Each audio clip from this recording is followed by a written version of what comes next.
안녕하세요. 학습이론 중 행동주의 발표를 맡은 김주리입니다. 저희 학습이론팀은 행동주의 학습이론, 인지적 학습이론, 정보처리 이론을 2명씩 맡아서 공부하고 발표를 준비했습니다. 행동주의의 가장 핵심적인 연구과제는 학습입니다. 여기서 학습이란 이전에 없던 새로운 행동이 나타나는 것을 뜻합니다. 학자들은 학습이 일어나는 과정을 조건 형성이라고 불렀고, 학습, 즉 조건 형성에는 고정적 조건 형성과 작동적 조건 형성 2가지 종류가 있습니다.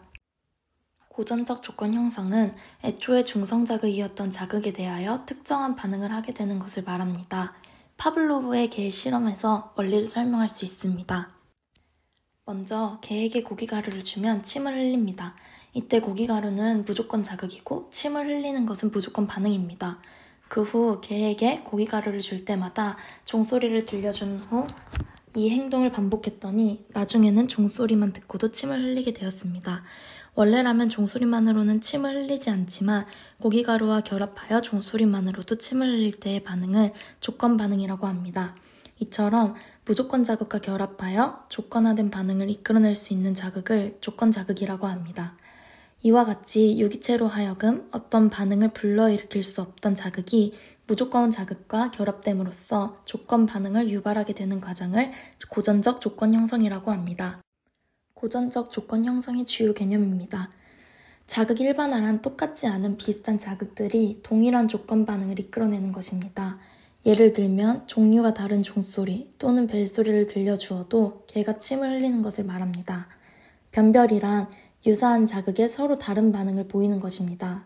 예를 들면 종소리에 조건화된 개가 벨소리에도 침을 흘리겠지만 종소리와 벨소리가 계속 사용되면 벨소리에 대해서는 침을 흘리지 않는 것을 말합니다. 소거란 무조건 자극이 주어지지 않고 조건 자극만 반복적으로 주어져서 조건 자극이 더 이상 조건 반응을 이끌어내지 못하게 되는 것입니다. 예를 들면 종소리에 조건 형성된 개에게 종소리만 계속 들려주고 고기가루를 제공하지 않으면 개는 더 이상 침을 흘리지 않는 것을 말합니다. 자발적 회복과 재조건 형성이란 조건 반응이 소거 후 휴식기를 거친 뒤 조건 자극이 다시 제시되면 소거된 조건 반응이 다시 나타나고 다시 일어나는 재조건 형성은 처음 조건 형성보다 빨리 일어나는 현상입니다. 작동적 조건 형성이란 유기체의 행동에 적절한 강화를 함으로써 그 행동의 빈도를 높이거나 낮출 수 있는 것입니다. 즉, 유기체가 어떤 행동을 할 때마다 정적인 강화를 하면 유기체는 그 행동을 더 자주 하는 반면에 어떤 행동에 대해서 강화를 하지 않거나 벌을 주면 유기체는 그 행동을 점점 하지 않게 됩니다. 작동적 조건 형성의 원리는 스키너의 실험으로 알 수 있는데 상자 안에 동물을 넣고 동물들이 지렛대를 누를 때마다 먹이를 줌으로써 지렛대를 누르는 행동의 빈도가 증가한 것을 보여주었습니다. 이것을 확인하였을 때 유기체의 특정 행동의 빈도를 높일 수도 낮출 수도 있는 것을 작동적 조건 형성이라고 합니다. 예를 들면 상냥한 사람은 이전에 상냥한 행동을 했을 때 다른 사람들이 좋아하거나 칭찬을 해준 것이 강화가 되어 자기도 모르게 상냥하게 되고, 무뚝뚝한 사람은 무뚝뚝하게 있을 때 원하는 것을 얻었다면 자신도 모르게 무뚝뚝해질 수 있는 것으로 확인할 수 있습니다. 작동적 조건 형성의 주요 개념입니다. 정적 강화와 무적 강화에서 강화란 행동 후에 주어진 강화물로 인해 행동의 빈도가 증가하는 것으로 유기체가 좋아하는 정적 강화물을 제공하는 것인 정적 강화와 유기체가 싫어하는 부적 강화물을 없애주는 것인 무적 강화가 있습니다. 벌이란 행동 후에 주어진 강화물로 인해 행동의 빈도가 감소하는 것입니다. 행동의 빈도를 낮추기 위해 정적 강화물을 제거하거나 부적 강화물을 제공합니다. 소거와 자발적 회복에서 소거란 행동 후에 강화물이 주어지지 않아 반응이 사라지는 것이고, 시간이 지나면 자연스럽게 반응하는 것을 자발적 회복이라고 합니다. 강화 계획의 부분 강화란 특정 목표 행동에 대해 강화를 하기도 하고 하지 않기도 하는 것이며, 이러한 부분 강화는 어떤 방식으로 할 것인가에 대한 계획을 강화 계획이라고 합니다. 강화 계획에는 일정한 시간이 지난 다음 처음 일어나는 행동에 강화를 하는 고정 간격 강화, 평균 시간 간격은 같지만 실제 강화의 간격은 길거나 짧게 하는 변동 간격 강화, 목표 행동 중 일정한 횟수마다 한 번씩 강화하는 것인 고정 비율 강화, 평균 비율은 같지만 실제 비율은 자주 하거나 뜸하게 하는 것인 변동 비율 강화가 있습니다. 행동주의 심리학자들은 학습을 설명할 때 행동에 관해서만 이야기할 뿐 행동을 유발하는 인지능력은 애써 외면하고 있습니다.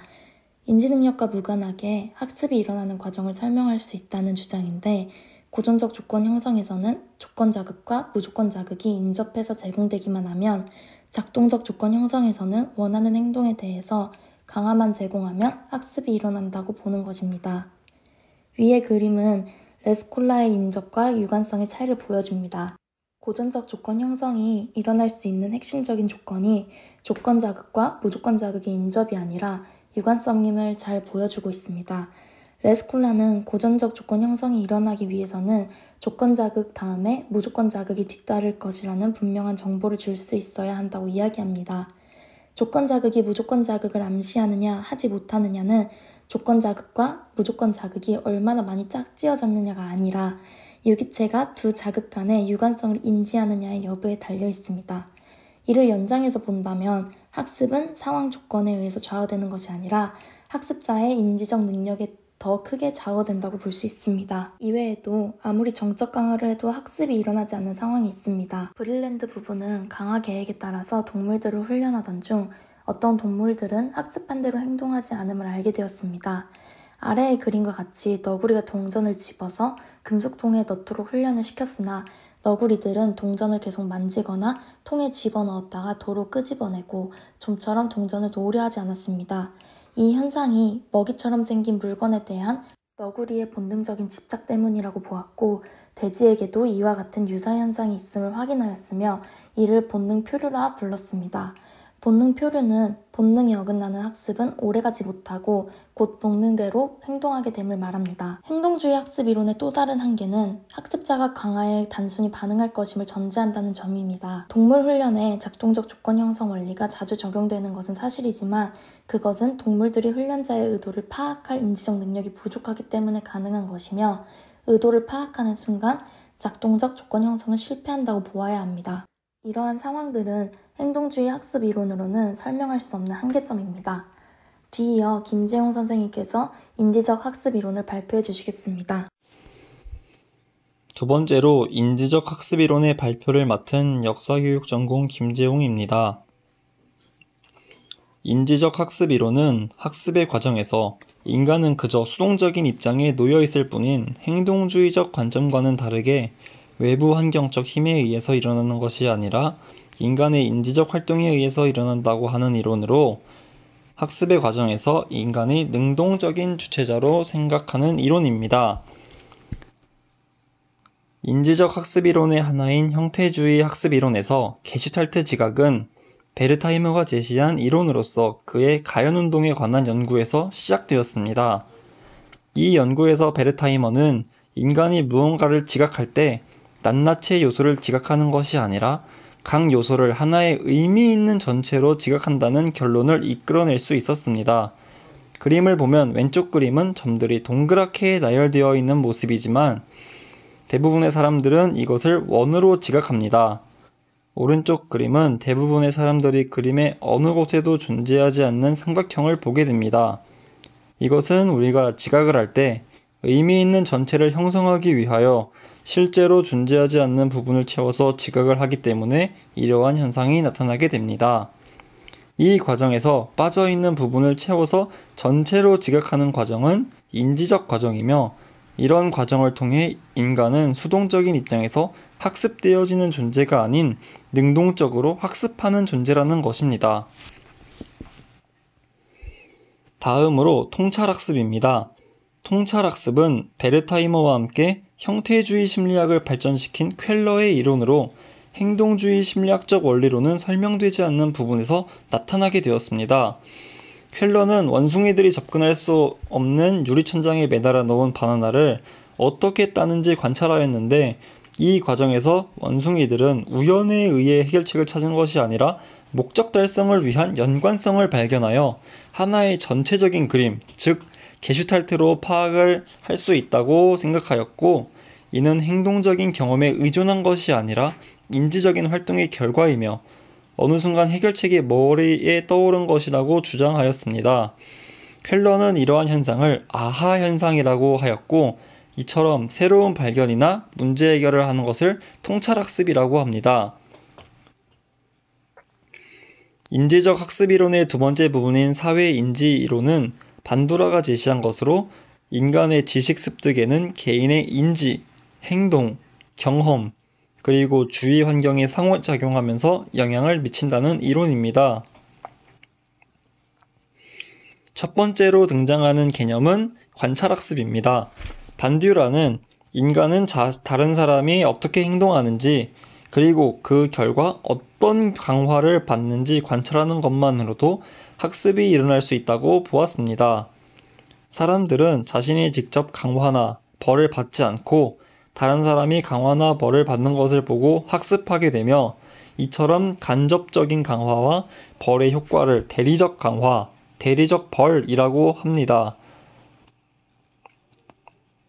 다음은 반듀라가 한 보보 인형 실험을 알아보겠습니다. 반듀라는 세 집단의 아이들에게 비디오를 보여주었습니다. 세 집단 아이들에게 같은 공격적인 영상을 보여준 후 첫 번째 집단에게는 강화받는 장면을, 두 번째 집단에게는 벌을 받는 장면을, 세 번째 집단에게는 강화나 벌, 아무것도 받지 않는 영상을 시청하였습니다. 그 이후에 아이들의 공격성을 측정해 보았을 때 첫 번째 집단 아이들이 공격성이 가장 많이 드러난 반면 두 번째 집단 아이들은 공격성이 가장 적게 드러났습니다. 이것은 아이들이 직접 강화나 벌을 받지 않았지만 모델을 관찰함으로써 대리적 강화, 대리적 벌을 받았기 때문입니다. 관찰학습에 영향을 미치는 과정에 대해 살펴보겠습니다. 반듀라는 4가지 관찰학습 과정을 나누었습니다. 첫 번째, 주의 집중 과정. 관찰자는 모델의 행동에 주의를 집중하고 정확하게 지각합니다. 두 번째, 파지 과정. 이전에 관찰한 모델의 행동을 기억합니다. 세 번째, 행동화 과정. 학습한 내용을 어느 정도 수행으로 옮길 것인지 결정하는 과정입니다. 네 번째, 동기화 과정. 정보를 바탕으로 학습하여 수행하도록 동기를 제공해주는 과정입니다. 다음은 행동의 자기조절에 대해 살펴보겠습니다. 자기조절은 사회인지 이론 관점에서 볼 때 인간의 행동은 환경적인 보상이나 처벌에 의해 좌우된다기보다 자기 스스로의 조절에 의해서 이루어진다는 이론입니다. 이것이 사회인지 이론에서 강조하는 자기조절 과정입니다. 자기조절 과정에서 영향을 주는 중요한 2가지 개념은 수행기준과 지각된 자기 효능감이 있습니다. 수행기준이란 우리가 어떤 행동을 할 때 목표로 삼는 기준을 말합니다. 수행기준은 직접 혹은 간접 경험을 통해 학습되는데 자신에게 중요한 존재, 즉 선생님 혹은 부모님으로부터 칭찬을 이끌어낸 경험을 하면 수행기준이 만들어집니다. 그리고 이 수행기준은 이후에 자신의 수행 결과 혹은 타인의 관찰에 따라 더 높아지기도 하고 낮아지기도 합니다. 다음으로는 지각된 자기 효능감입니다. 지각된 자기 효능감이란 어떤 일에 대해서 얼마나 잘할 수 있는가에 대한 스스로의 평가를 말하며 실제 수행 능력과 지각된 자기 효능감이 비슷한 것이 가장 바람직합니다. 지각된 자기 효능감 역시 수행 기준과 마찬가지로 직접 혹은 간접 경험을 통해서 형성되지만 그 이외에도 자기 자신의 성취나 실패, 비슷한 타인의 성공, 부모의 양육 방식 등에 대한 다양한 요인의 영향을 받습니다. 뒤이어 정보 처리 이론에 대해 김현정 선생님께서 발표해 드리겠습니다. 정보 처리 이론에 대해서 발표를 맡게 된 상담심리 전공 김현정입니다. 정보 처리 이론은 인지 과정을 컴퓨터가 정보를 입력하고 처리하여 출력하는 과정으로 비유하는 시도에서 생겨난 이론입니다. 그림에서 보이는 애킨슨과 쉬프린의 이중기억 모델에 따르면 정보가 감각기관을 통해 입력이 되면 주의 집중을 통하여 단기 기억으로 넘어가 처리되고 처리된 정보들 중 일부만 장기 기억으로 넘어간다고 합니다. 정보가 입력된 후 단기 기억에서 처리되고 장기기억에 저장되는 과정을 학습이라고 보았습니다. 정보처리 이론 중 작업기억 이론과 병렬 분산처리 이론에 대해 살펴보겠습니다. 먼저 작업기억 이론에 대해서 알아보겠습니다. 작업기억이란 정보를 일시적으로 처리하고 저장하는 단기기억 체제를 말합니다. 그리고 감각기관으로부터 입력된 정보 중 제한된 양인 5개에서 9개의 정보가 약 20초 동안 작업기억에 저장될 수 있다고 합니다. 작업기억이 어떻게 작동하는지에 대하여 배들리와 히치의 작업기억 모델을 살펴보도록 하겠습니다. 이 모델은 2개의 단기기억 저장고와 중앙집행부로 구성되어 있습니다. 중앙집행부는 작업기억 내 정보 흐름 전반에 대해 통제하는 기능을 합니다. 두 종속체제인 음운순환로와 시공작업장에서 온 정보를 통합하고 부적절한 정보를 배제하는 등 정보를 정리하고 조정하는 기능을 하고 있습니다. 이러한 중앙집행부의 통제 과정에 대해 쉘리스의 주의감독 체제가 자주 인용됩니다. 쉘리스에 따르면 생소한 활동들이 개입이 되면 기존의 도식들이 정보 처리가 어려워 도식보다 상위의 주의감독 체제가 중재하여 처리하기 위한 전략을 선택한다고 보았습니다. 다른 연구자들은 계획, 과업조정, 의식활동과 같은 광범위한 하위 과정도 중앙집행부의 역할에 포함한다고 보았습니다. 음운순환로는 음운자료를 단시간 저장하고 처리하는 종속체제입니다. 음운저장과 조음시연 두 부분으로 이루어지는데 음운저장은 입력자료를 음운보호로 나타내는 것입니다. 조음시연 과정은 음운보호가 시간이 흐르면서 점점 사라지는 것을 반복하여 새롭게 함으로써 기억 속에 유지하는 과정입니다.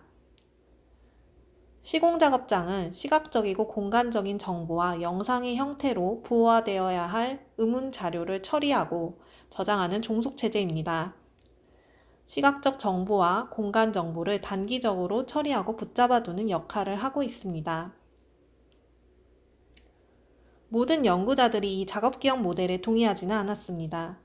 대안적인 관점을 살펴보면 작업기억을 제한된 용량을 가진 일반적 처리 시스템을 의미하는 개념으로 사용하여 중앙집행부의 역할만 한다고 보았습니다. 그리고 작업기억에서 처리와 저장 간 성능 교환이 일어나는 점에 주목했습니다. 정보의 일시적 처리와 저장이 동시에 일어나는데 처리가 어려운 과제를 수행하면 저장할 수 있는 공간이 줄어들고 쉬운 처리를 할 때는 저장 공간이 늘어나는 것을 발견했습니다. 이는 많은 저장 공간이 필요한 과제는 정보 처리에 실패할 가능성이 높다는 점을 시사하고 있습니다. 그래서 작업기억의 한계를 조장하여 정보 처리의 효율성을 높일 수 있는 학습 방안들이 제시되어 왔습니다. 크고 의미 있는 단위로 묶는 과정인 청킹, 지각이나 의식적 노력 없이 수행할 수 있게 하는 반복 훈련에 의한 처리 자동화를 예로 들 수 있습니다.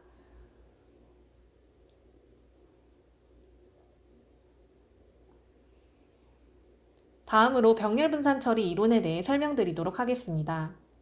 병렬분산 처리 이론은 맥글리란드와 루멜하르에 의해 인공지능에 관한 연구에서 비롯되었습니다.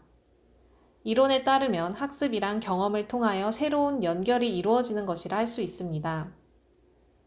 병렬분산 처리 이론에서는 인지하고 있는 것들은 모두 단자로서 서로 연결된 연결 체계를 이룹니다.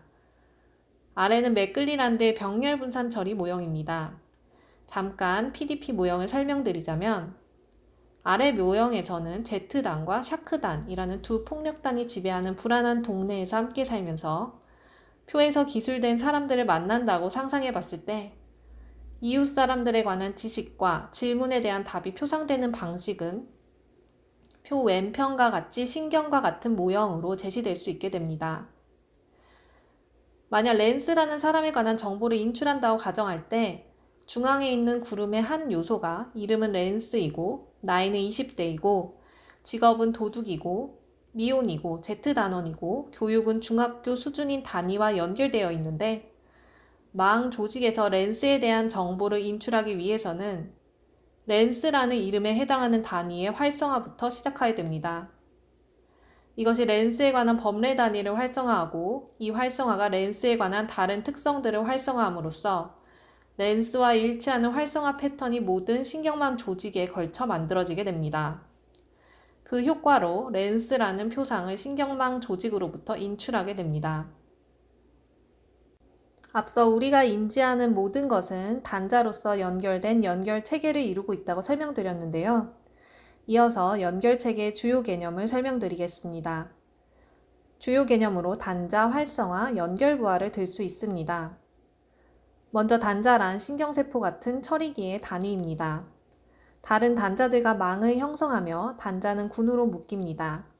예를 들어 특정 친구를 떠올리면 그 친구의 단자와 연결된 수많은 특성이 동시에 떠오르게 됩니다. 이때 그 특성들이 속한 군의 다른 단자들은 활성화되지 않습니다. 즉, 단자는 상호 배타적인 특성을 지닙니다. 각 단자는 다른 단자들과 연결되어 신호를 주고받는데 이때 입력의 강도가 일정한 수준을 넘어 활성화되도록 시격이 있기도 합니다. 이것을 활성화라고 합니다. 입력은 네트워크 외부로부터 또는 내부 단자의 자극 전파에 의하여 활성화됩니다. 이때 외부로부터 입력을 받을 수 있는 단자를 가시적 단자라고 하며 시스템 내의 단자들로부터만 자극을 받아 활성화될 수 있는 단자를 비가시적 또는 은닉 단자라고 합니다. 단자들 간의 연결은 강할 수도 약할 수도 있는데 이때 연결 강도를 부하라고 합니다. 부하가 클수록 한 단자가 활성화되었을 때 다른 단자가 활성화될 가능성이 큽니다. 부하값이 음수일 때는 한 단자의 활성화가 다른 단자의 활성화를 억제합니다. 예를 들어 군인의 어떤 특성이 활성화되면 같은 군 내의 다른 단자들은 활성화가 억제됩니다. 연결 체제에서의 학습은 단자들 간의 연결 강도 혹은 부하가 달라지면서 시스템의 성격이 바뀌는 것입니다. 즉, 단자들 간의 연결을 조정하고 연결 강도를 변화시키며 시스템의 성격, 상태가 변화하는 것이 병렬 분산 처리에서 의미하는 학습입니다. 이때 반복적인 경험을 통해 단자들 간의 연결 부하가 커지게 되는데 이를 통해 학습이 이루어집니다. 따라서 학습에 있어 반복적인 경험이 중요하다고 할 수 있습니다. 연결 체제에서 의미와 규칙은 덩어리로 받아들여지지 않고 나뉘어서 존재하지만 개개의 단자는 의미 해석이 불가능합니다. 어떤 단자들 간 연결이 형성되는가 하는 연결의 패턴에 따라 의미가 달라집니다. PDP 이론에서는 단자들 중 일부가 활성화에 실패했을 때도 그 패턴은 의미를 가질 수 있습니다.